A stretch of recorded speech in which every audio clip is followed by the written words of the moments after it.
standard that has been part of the American fabric, but because of ideology, it's invisible. And we could talk about just gun ownership in the Second Amendment. There really is a double standard. The double standard is defined by race.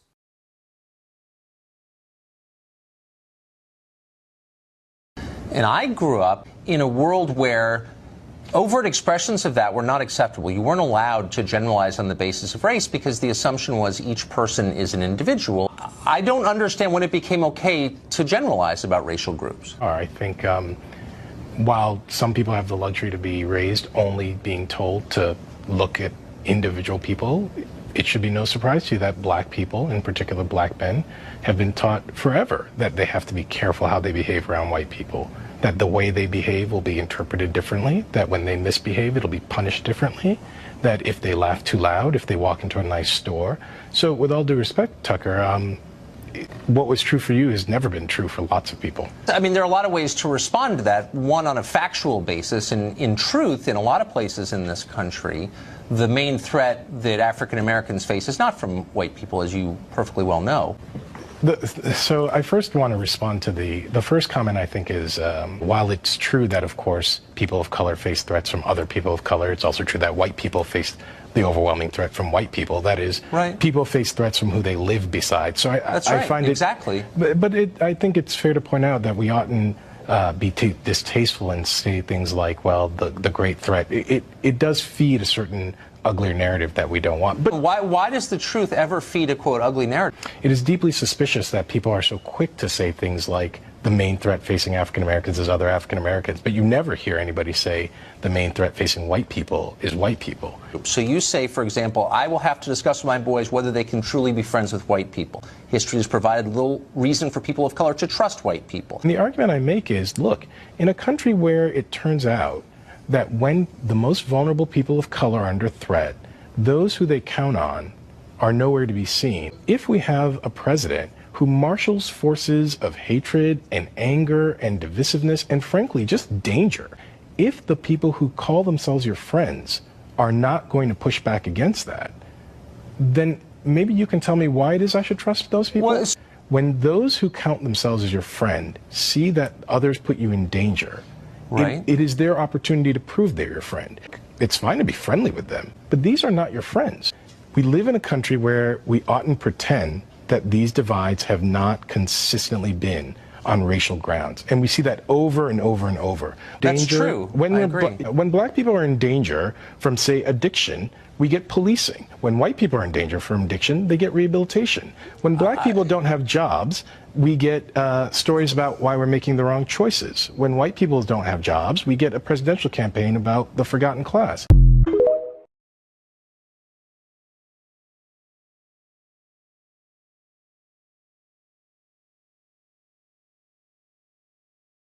We know from just watching the news that most mass shootings seem to be committed by men, and research bears that out. The Violence Project, which defines a mass shooting as the murder of 4 or more people with firearms, says, quote, a staggering 98% of mass shootings are committed by men and disproportionately by white men. But one notable trend over the years has been how white mass shooters are often explained away as mentally ill or a lone gunman. And as Dr. Stephen Thrasher pointed out on Twitter over the weekend, when a white mass shooter is in his teens, like the 18-year-old Buffalo suspect, they are called teenagers. While black men, including those who are victims, like Michael Brown, are called an 18-year-old black man. The Associated Press, which published those 2 articles, later tweeted a correction to make clear that the Buffalo suspect is an adult. Joining us now.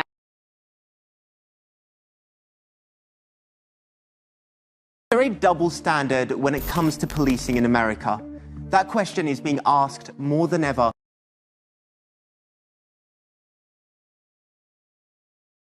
Jacob Blake was shot in the back 7 times by Kenosha police officer Rustin Shesky. Blake, who's now paralyzed from the waist down, is recovering in the hospital. Jacob Blake allegedly resisted arrest just before the shooting, but he was unarmed and not acting in a violent manner. And here's what happened to the other suspect. This graphic video capturing the chaos. A crowd appears to be chasing the armed man when he falls to the ground and starts firing. As police approach the scene, Rittenhouse can be seen with his hands up, but he's never taken into custody. Two men and two very different police reactions. After killing two people and brandishing his AR-15 rifle in front of police, 17-year-old Kyle Rittenhouse was arrested a day later after driving back home. But not everyone thinks he was a threat. So are we really surprised that looting and arson accelerated to murder? How shocked are we that 17-year-olds with rifles decided they had to maintain order when no one else would? Possession of a dangerous weapon while under the age of 18 is a crime in the US. He should have been arrested right then and there. A stark contrast of what happened to Jacob Blake. Many have spoken out against the knee-jerk reactions by police that often end in tragedy, and the glaring disparity of how suspects are treated based on their skin color. Dramatic body camera footage shows the officers approached the teens just last week as they were walking down a neighborhood street. One officer grabs one of the teens by the arms. What's wrong? What do you want? Man, you ain't got nothing on it. Why y'all trying to search? Just relax. What are you doing? What you guys doing? Why you trying to choke it? Why you trying to choke his neck, man? Nobody's choking him. Within the span of a minute, the teen is on the ground and in handcuffs. Why you putting handcuffs on? Charleston shooting suspect Dylan Storm Roof got a free meal from police on his way to jail. They went to Burger King. After about 16 hours on the run, the admitted mass murderer complained to cops arresting him in Shelby, North Carolina, that he was hungry, so police got him food from the nearby fast food joint. Roof, a 21-year-old high school dropout from Columbia, was arrested the morning after the massacre at the historic Mother Emanuel AME Church, which left 9 worshippers dead. And that's what months of protest